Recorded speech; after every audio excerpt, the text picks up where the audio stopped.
Hello friends, good morning. कैसे हैं आप सभी? Welcome back to my channel Raj education centre. यहाँ पर हम आपको डिस्क्राइब करेंगे क्वांटम नंबर क्या होती हैं, क्वांटम संख्याएं क्या होती हैं और ये कितने टाइप की होती हैं। तो सबसे पहले जो भी स्टूडेंट्स हमारे वीडियो को वॉच कर रहे हैं, क्योंकि ये competitive exams and board exams के पॉइंट ऑफ व्यू से बहुत ही इंपॉर्टेंट लेक्चर है, तो लास्ट तक जरूर देखें। और जो भी स्टूडेंट्स ने हमारे चैनल को अभी तक सब्सक्राइब नहीं किया है तो सब्सक्राइब जरूर कर लें, ताकि हम आपको बेस्ट से बेस्ट इंफॉर्मेशन इसी तरह से प्रोवाइड करते रहें। तो आइए देखते हैं क्वांटम नंबर, क्वांटम संख्याएं। अभी इससे पहले मैंने वीडियो में बताया था अफबाउ नियम, इलेक्ट्रॉनिक कन्फिगुरेशन अफबाउ नियम के आधार पर कैसे किया जाता है, इसके जस्ट पहले वाले लेक्चर में आप वॉच कर सकते हैं। और उस इलेक्ट्रॉनिक विन्यास तो हमने करना सीख लिया, लेकिन उसी इलेक्ट्रॉनिक विन्यास के बाद अगर हमें ये पता करना हो कि क्वांटम नंबर उस इलेक्ट्रॉन की क्या होती हैं, तो उसको हमें जानना है। तो सबसे पहले समझते हैं कि क्वांटम नंबर होता क्या है। क्वांटम नंबर वे संख्याएं जो किसी इलेक्ट्रॉन की स्थिति व ऊर्जा की जानकारी देता है। जो भी हमने इलेक्ट्रॉनिक कन्फिगुरेशन किया है उसकी स्थिति को पता लगाता है और उसकी जानकारी देता है ऊर्जा की, तो यही क्या कहलाती हैं, क्वांटम संख्याएं कहलाती हैं। इसको हम कैसे लिख सकते हैं, अगर हमारे बोर्ड एग्जाम में आता है तो क्वांटम संख्याएं वे संख्याएं होती हैं जो किसी भी इलेक्ट्रॉन की स्थिति का पता लगाती हैं और उसकी ऊर्जा की जानकारी देता है, ये क्वांटम संख्याएं कहलाती हैं। ये 4 टाइप के होते हैं। कौन कौन से होते हैं? पहला आपका आता है प्रिंसिपल क्वांटम संख्या, प्रिंसिपल क्वांटम नंबर, यानी कि इसको हम कहते हैं मुख्य क्वांटम संख्या। मुख्य क्वांटम संख्या, इसको और कैसे डिफाइन करेंगे ये अभी हम आपको डिटेल में डिस्कस करेंगे कि प्रिंसिपल क्वांटम नंबर एग्जैक्टली क्या होता है। अगला पॉइंट है एजीमुथल क्वांटम नंबर, दिगंशी क्वांटम संख्या, दिगंशी क्वांटम संख्या। उसके बाद में तीसरा पॉइंट है मैग्नेटिक क्वांटम संख्या, चुंबकीय क्वांटम संख्या इसको बोलते हैं। और लास्ट में आपका स्पिन क्वांटम नंबर होता है, जिसको बोलते हैं चक्रण क्वांटम संख्या। ये क्लॉकवाइज और एंटी क्लॉकवाइज घूमता है, ये भी हम आपको डिस्क्राइब करेंगे। तो यहाँ तक मैंने आपको टाइप बताया, अब 1 बाय 1 आपको समझना है प्रिंसिपल क्वांटम नंबर क्या होता है। प्रिंसिपल क्वांटम नंबर, ये पहला क्वांटम नंबर है प्रिंसिपल क्वांटम नंबर, मुख्य क्वांटम संख्या। इसको मुख्य क्वांटम संख्या नाम क्यों दिया गया? क्योंकि जो हमारा नाभिक है, ये नाभिक है और इसमें इलेक्ट्रॉन क्या करते हैं, चक्कर लगाते हैं आसपास में, और इसमें आपके न्यूट्रॉन और प्रोटॉन होते हैं। इसमें इलेक्ट्रॉन आपके बाहरी कोश में क्या करते हैं, घूमते रहते हैं। तो इसके बाद में यहाँ पर ये जो हमने नाभिक के बाहर जो हमारे इलेक्ट्रॉन कक्षा में चक्कर लगाते हैं, तो इन सेल को हमने नंबरिंग किया था। मैंने इनका नामकरण बताया था KLMN, इस तरह से मैंने नामकरण दिया था। तो इसी को हम क्या बोलते हैं, मुख्य क्वांटम संख्या बोलते हैं, प्रिंसिपल क्वांटम नंबर बोलते हैं। अब देखिए वहां पर यही लिखा हुआ है, मुख्य क्वांटम संख्या दी हुई कक्षा की ऊर्जा स्तर तथा नाभिक से, दी हुई कक्षा के ऊर्जा स्तर तथा नाभिक, ये नाभिक है और ये आपकी कक्षाएं हैं, ये आपका नाभिक है और ये आपकी कक्षाएं हैं, उनके बीच की जो दूरी होती है वो प्रदर्शित करता है। इसको हम n से रिप्रेजेंट करते हैं। जो मुख्य क्वांटम संख्या होती है उसको हम n से रिप्रेजेंट करते हैं। ये आपको याद रखना है, क्योंकि हमेशा हम n का इस्तेमाल करेंगे। जब क्वांटम नंबर निकालेंगे तो n का इस्तेमाल करेंगे। तो आपको पता होना चाहिए कि मुख्य क्वांटम नंबर है जो कि हम n से रिप्रेजेंट करते हैं। और वही यहाँ पर मैंने लिखा है कि n का मान 1 2 3 4 5 इस तरह से हो सकता है। तो ये इसी वजह से मैंने KLM और n का नाम दिया था, जो आपकी कक्षा की संख्याएं हैं, इनका संख्या दिया गया था। तो ये आपका क्या कहलाता है, मुख्य क्वांटम संख्या कहलाता है।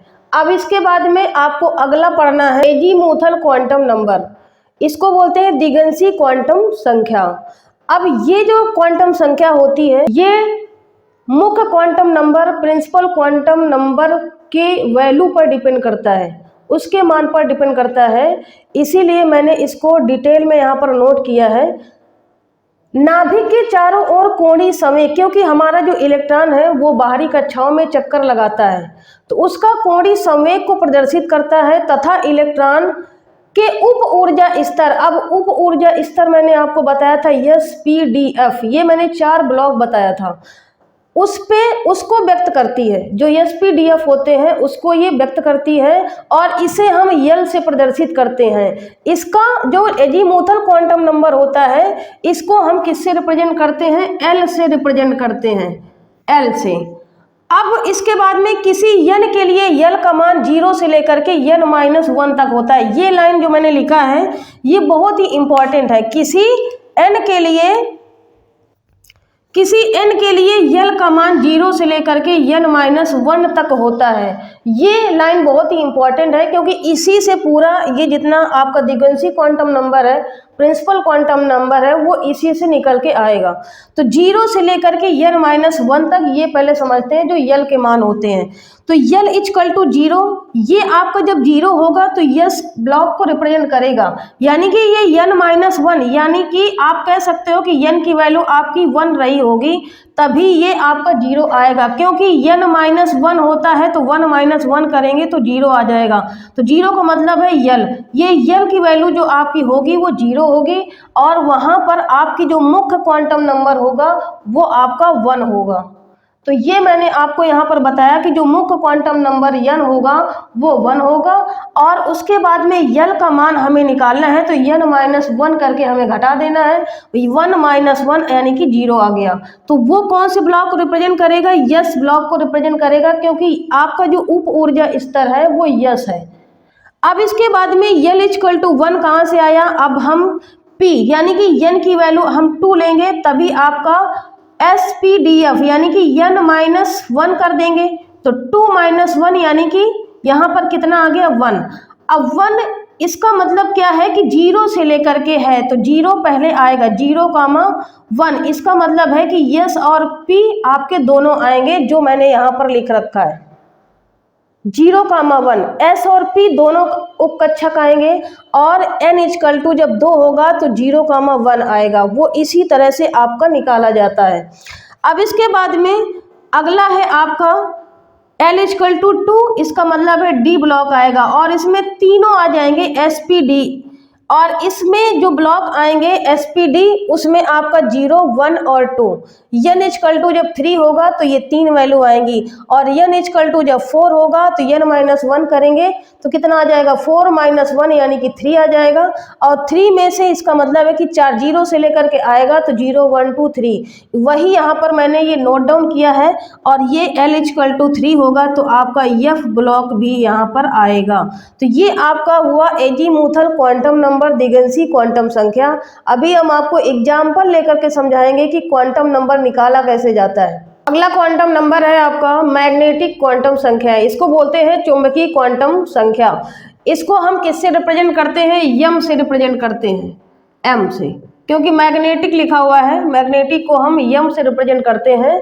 और इसमें जो हमारे उपकोष थे SPDF और इसका जो चुंबकीय यानी कि चुंबकीय क्वांटम जो संख्या है वो किस पर डिपेंड करता है? आपकी जो दिगंशी क्वांटम संख्या थी L, उस पर डिपेंड करता है। जो m के मान होते हैं वो L के मानों पर निर्भर करता है, वही मैंने यहाँ पर डिस्क्राइब किया है। चुंबकीय क्वांटम नंबर संख्या m उपकोषों यानी कि m उप जो ऊर्जा स्तर है उनके कक्षकों को प्रदर्शित करता है। m के मान L पर निर्भर करते हैं। ये मैंने लाइन इसीलिए मैंने यहाँ पर डिस्क्राइब किया है कि चुंबकीय जो क्वांटम संख्या है वो L के मान पर निर्भर करते हैं।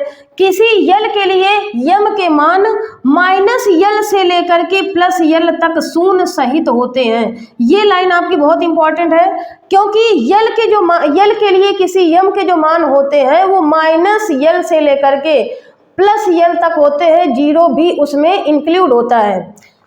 अर्थात किसी L के लिए, या आप ऐसे भी समझ सकते हैं, ये तो लाइन आपकी इंपॉर्टेंट है, लेकिन अर्थात किसी L के लिए m के केवल 2L+1 संभावित मान होते हैं। ये आपको नहीं ऐसे समझ में आता है तो आप इससे भी निकाल सकते हैं। जैसे मैंने L इक्वल टू आपका लिया 2, तो हमें यम की वैल्यू निकालना है, तो कैसे निकल के आएगा, 2 इंटू 2 प्लस 1, यानी कि जो आपके मान निकल के आएंगे यम के मान 2 2 4 प्लस 1 यानी कि 5। जो यम के मान होंगे वो टोटल कितने आ जाएंगे, 5 मान होंगे। अब वो कौन कौन से होंगे, माइनस एल से लेकर के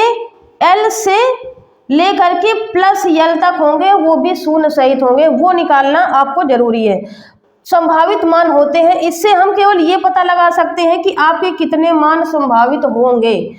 किसी n के लिए यम के मानों की कुल संख्या n स्क्वायर होती है। किसी n के लिए अगर हमें निकालना है तो यम के मानों की जो कुल संख्या होगी वो n स्क्वायर होगी।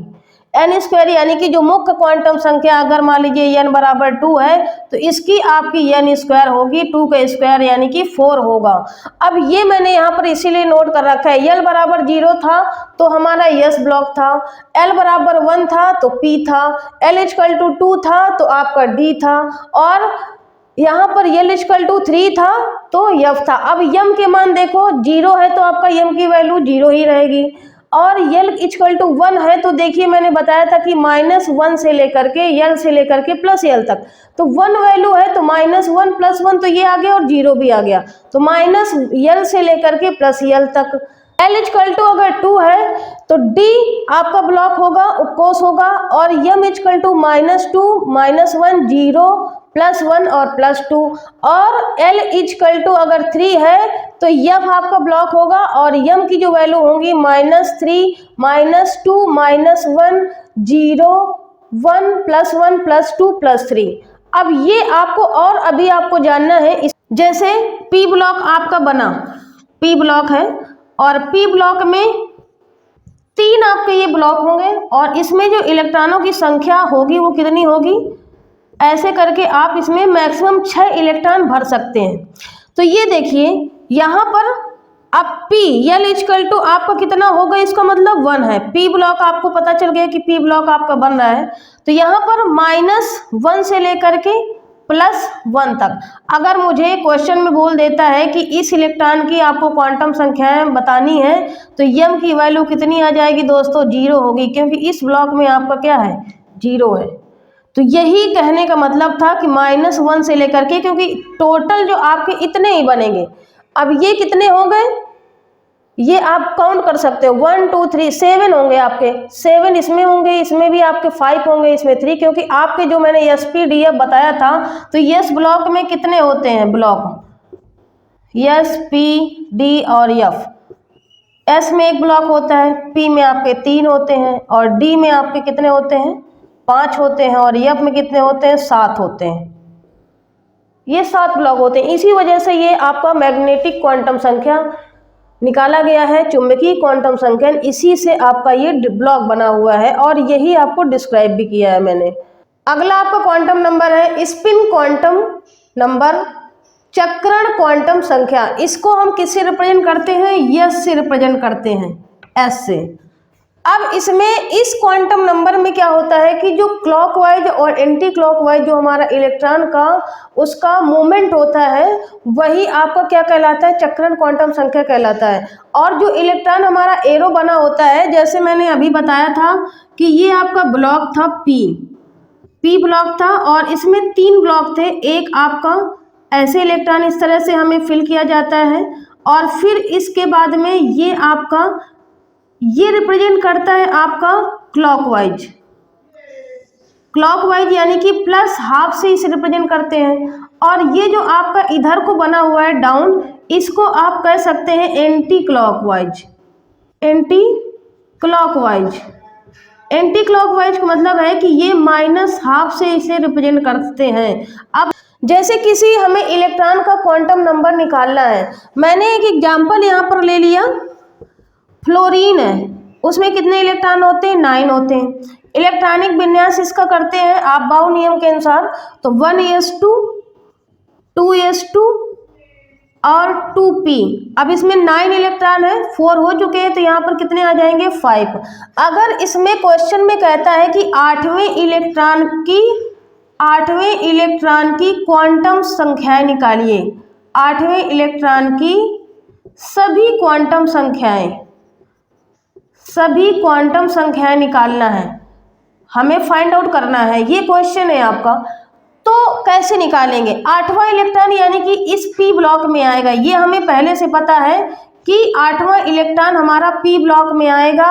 और इसमें इलेक्ट्रॉन फिल कैसे किए जाएंगे ये भी देखते हैं। 5 इलेक्ट्रॉन इसमें फिल करना है, तो पहले हमने एक फिल कर दिया, फिर दूसरा हमने फिल कर दिया, तीसरा फिल कर दिया, चौथा इलेक्ट्रॉन आपका ये इधर आ गया और 5वां इलेक्ट्रॉन आपका इधर आ गया। तो इसमें 5 इलेक्ट्रॉन तो फिल हो गए, हमें किसका निकालना है? 8वें इलेक्ट्रॉन की। तो 2 2 4 तो ये हो गए, 5 6 7 और 8, यानी कि इस वाले इलेक्ट्रॉन की क्वांटम संख्याएं हमें फाइंड आउट करना है। ये जो हमारा ब्लॉक है इसका, इस वाले इलेक्ट्रॉन की, यानी कि इस 8वें इलेक्ट्रॉन हमारा ये है और ये हमारा 8वां इलेक्ट्रॉन है, 8वां इलेक्ट्रॉन। और इसकी हमें क्या करना है? सभी क्वांटम संख्याएं फाइंड आउट करना है। तो पहले मैंने बताया था प्रिंसिपल क्वांटम नंबर, जिसको मैंने रिप्रेजेंट किया था एन से, जिसको हमने बताया था कि मुख्य क्वांटम संख्याएं कहते हैं, उसको हम किससे रिप्रेजेंट करते हैं? एन से। तो एन यानी कि प्रिंसिपल क्वांटम संख्या जो एन होगी उसकी वैल्यू कितनी होगी? आप इससे अंदाजा लगा सकते हैं। जो मुख्य क्वांटम संख्या होती है वो कक्षक की जो संख्या लिखी होती है, ये पी ब्लॉक था, तो ये आपका क्या है? मुख्य क्वांटम संख्या है। तो एन की वैल्यू कितनी हो जाएगी? 2 हो जाएगी, ये आसानी से निकाल लेंगे। फिर इसके बाद में मैंने बताया था दूसरा एजीमुथल क्वांटम संख्या। एजीमुथल को मैंने बताया था दिग्वंशी क्वांटम नंबर, इसको मैंने किससे रिप्रेजेंट किया था? यल से। तो यल की वैल्यू यहाँ पर क्या होगी? क्योंकि यन की वैल्यू कितना है? 2 है। मैंने बताया था कि यल का मान जो होगा वो यन पर निर्भर करेगा, यानी कि 0 से लेकर के n-1 तक। तो 0 से लेकर के यन की वैल्यू कितनी है? 2 है। तो हमने बताया था कि यल का मान क्या हो जाएगा? n-1, 0 से लेकर के, तो 2 - 1 यानी कि 1 आया। इसका मतलब है कि यल का मान कितना निकल के आएगा? 0, 1। तो यल के मान कितने होंगे? 0, 1 होंगे। ये आपका हो गया दिग्वंशी क्वांटम संख्या, ये हो गई प्रिंसिपल क्वांटम संख्या। अगला मैंने बताया था तीसरा पॉइंट मैग्नेटिक क्वांटम संख्या। मैग्नेटिक क्वांटम संख्या को मैंने बताया था चुंबकीय क्वांटम नंबर। अब ये कैसे निकालना है? चुंबकीय क्वांटम नंबर यहाँ से निकालना है, क्योंकि मैग्नेटिक क्वांटम संख्या आपकी जो यल का मान होता है उस पर डिपेंड करता है। और ये भी मैंने बताया था कि -यल से लेकर के 0 सहित +यल तक होता है। तो प्रिंसिपल क्वांटम से, यानी कि ये कौन से ब्लॉक का है? पी ब्लॉक का है और 8वां नंबर है। तो यहाँ पर 8वां इलेक्ट्रॉन है, तो यहाँ पर यम की वैल्यू क्या होगी? यहाँ -1 और 0 और ये आपका +1। ये कैसे आया? -l से लेकर के +l, क्योंकि यल का मान कितना है? 1 है। तो ये कितना होगा? +1, 0, -1। तो 8वां इलेक्ट्रॉन के लिए निकालना है, तो 8वां इलेक्ट्रॉन हमारा ये है, तो -1 इसकी वैल्यू आएगी। एग्जैक्ट जो वैल्यू निकल के आएगी -1 आएगी। और लास्ट आपका चौथा क्वांटम नंबर बचा स्पिन क्वांटम संख्या। स्पिन क्वांटम संख्या मैंने आपको अभी ये लिखा ही है। यस के मान +½ तथा -½ होते हैं। ये वाला अगर आपका एरो है तो प्लस लगेगा, और ये नीचे के लिए जो बना हुआ है वो क्या लगेगा? माइनस। तो इसकी वैल्यू आ जाएगी -1/2।